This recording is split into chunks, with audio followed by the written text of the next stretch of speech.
مقدس آمین کے نام۔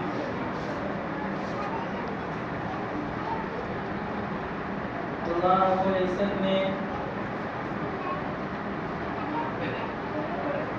تمام انسانیت کو ایک ہی انسان حضرت آدم علیہ السلام سے پیدا فرمایا،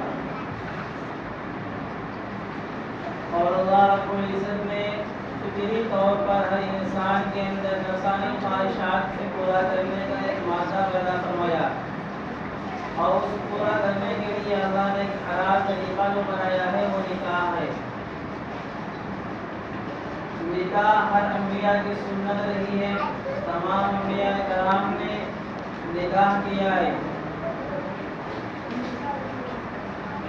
اور اس نکاح کا مصنون طریقہ جو اللہ کے نبی علیہ السلام نے بیان فرمایا ہے وہ یہ ہے کہ ایجاب و قبول سے پہلے، ایجاب و قبول کہتے ہیں، ایجاب کہتے ہیں لڑکا اور لڑکی میں سے جو پہلے قبول کرتا ہے، جس کا نکاح پہلے پایا جاتا ہے اسے کہتے ہیں ایجاب، اور جو اس کے بعد میں جس کو پایا جاتا ہے اسے کہتے ہیں قبول۔ تو ایجاب و قبول سے پہلے خطبہ دیا جائے، اور اس خطبے کے اندر اللہ رب العزت کی تعریف کی جائے، رسول اللہ صلی اللہ علیہ وسلم کے اوپر درود شریف پڑھی جائے، اور اس طریقے سے ایک خطبہ پڑھا جائے، اور اس خطبے کو پڑھ کر کے، اور خاص طور پر اس خطبے کے اندر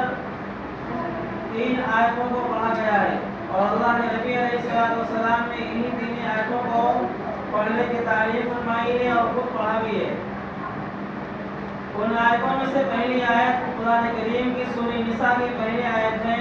یا ایھا الناس اتقوا ربکم الذی خلقکم من نفس واحدۃ وخلق منها زوجها وبث منهما رجالا كثيرا ونساء واتقوا الله الذي تساءلون به والارحام۔ اس کا معنی یہ ہے، اے تمام انسانوں اللہ رب العزت سے ڈرو کہ اس نے تم کو ایک ہی نفس سے یعنی ایک ہی انسان سے پیدا فرمایا، اور پھر اسی انسان سے اس کی بیوی حضرت حوا علیہ السلام کو پیدا فرمایا، اور پھر ان دونوں سے اللہ نے بے شمار انسانیت کو پیدا فرما دیا، اور فرمایا واتقوا اللہ الذی تساءلون به والارحام، اور تم ڈرو اللہ سے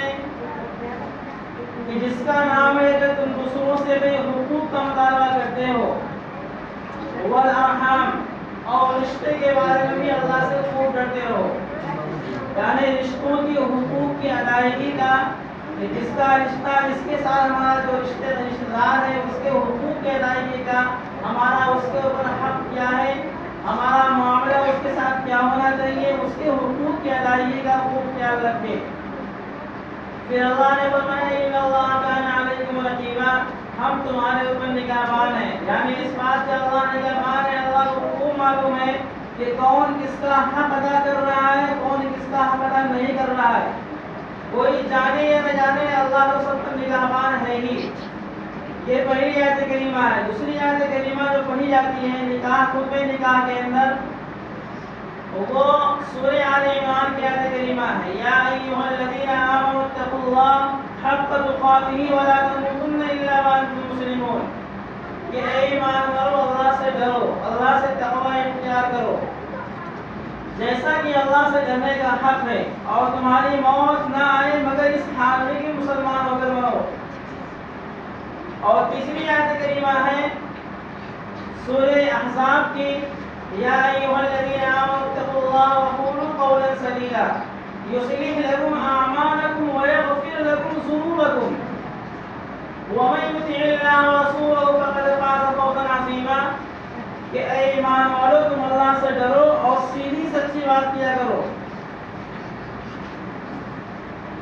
اور فرمایا کہ اپنے اعمال کی اصلاح کرو تو اللہ تمہارے گناہوں کو معاف کر دے گا، وَيَغْفِرْ لَكُمْ ذُنُوبَكُمْ وَمَن يُطِعِ اللَّهَ، جو اللہ اور اس کے رسول کی اطاعت کرے گا اور ان کی باتوں کو مانے گا، ان کے احکامات کی اتباع کرے گا تو وہ بہت بڑی کامیابی کو حاصل کر لے گا۔ یہ 3 آیتیں ہیں جو خطبہ نکاح کے اندر پڑھی جاتی ہیں. اللہ کے نبی علیہ السلام نے اس کو پڑھنے کی تعلیم اور تاکید فرمائی ہے.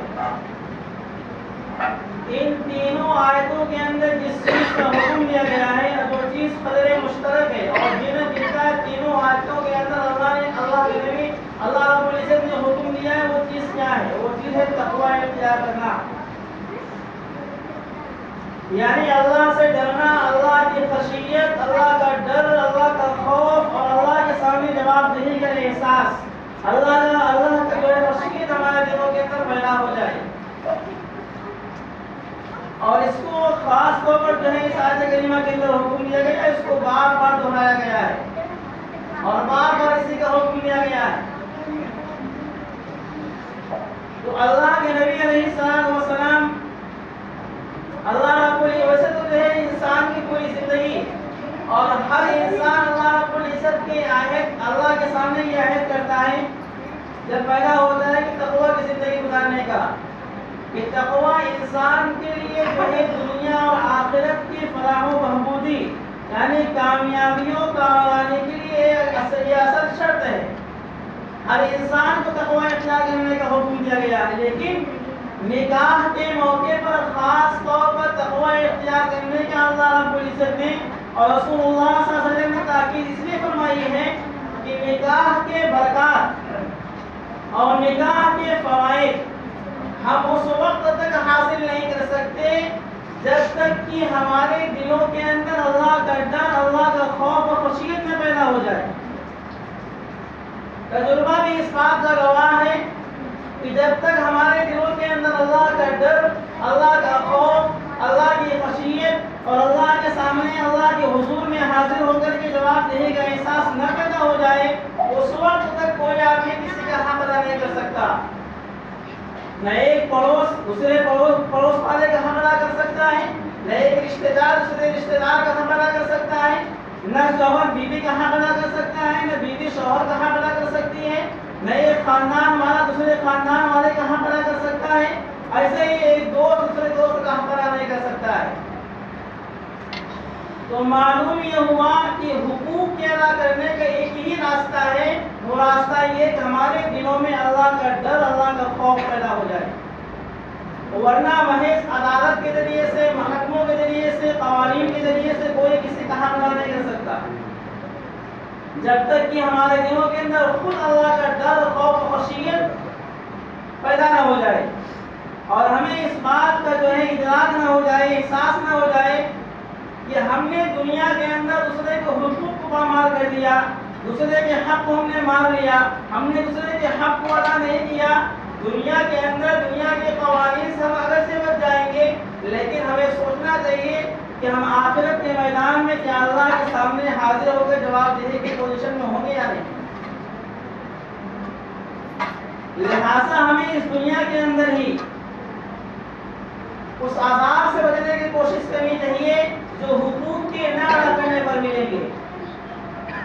ہمیں اس کی فکر پیدا ہونا چاہیے. اس لیے اللہ کے نبی علیہ السلام نے خاص طور پر چونکہ نکاح کے اندر حقوق کی ادا کرنے کو،